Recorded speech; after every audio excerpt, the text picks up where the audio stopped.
Hello, this is Danny with the DEG. I want to thank you in joining me for this week's estimating tip. I also want to thank our sponsors and our supporters for making this possible free of charge to our industry. So again, a big shout out to our sponsors and supporters. So this week we had a recent repairer reach out to us showing us something that a lot of repairers may not be aware of, and I thought it would be a great tip to pass along to everyone else writing estimates or seeing estimates.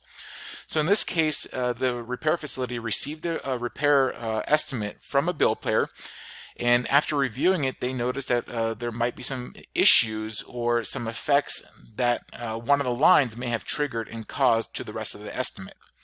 So if you see right here on lines 20, 22, and 25, we have some parts like R9 of the headlights, and also on line 25 we have to replace a side support, which is sometimes attached to a radiator support.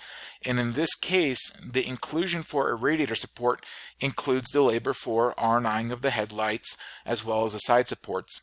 Well, on line 27, the initial inspection revealed that they put on there to with the no operation type with the radiator support with the part price and labor zeroed out.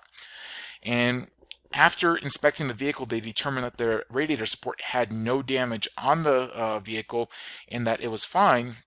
But when the adjuster received the supplement, they did not remove the radiator support line on 27, which still caused some inclusions to line number 25 and to the R&I of the headlight operations, which were still performed on the vehicle.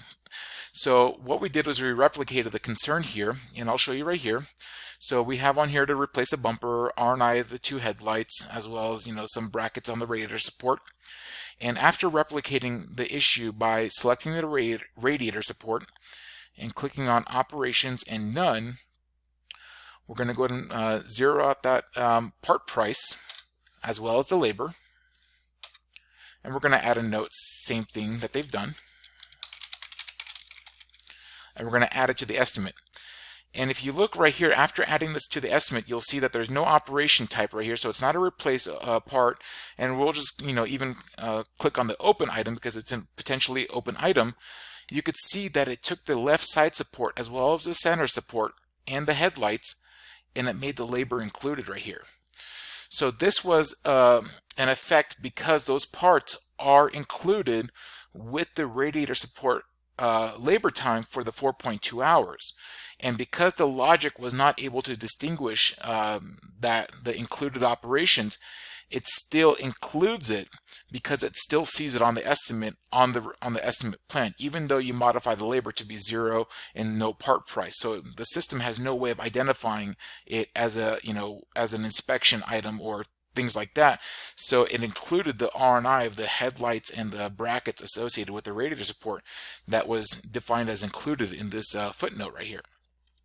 So I just want to share this tip with you to show users what the effect of adding a part with a potentially a modified operation line, or by zeroing out the labor and part price, to what additional parts that may be related to that major component may do by leaving it as included. And again, the only way to get the labor back to show on the headlights and these brackets, for example, would be to completely delete this estimate for the radiator support replacement, or in this case it was a zero operation, and then you'll see your labor comes back on here for your brackets and the headlights. So this same logic would also apply to other estimating platforms such as Mitchell and Autotex, because when you modify a labor line, it may have some inclusions that the system had already factored part of that labor operation. And if you don't catch these items and you leave it as a zero, or if you modify a labor time and you're not factoring some adjacent parts or some attached parts to that panel, you are going to be manipulating the estimate to not factor those items in there that may be standalone operations.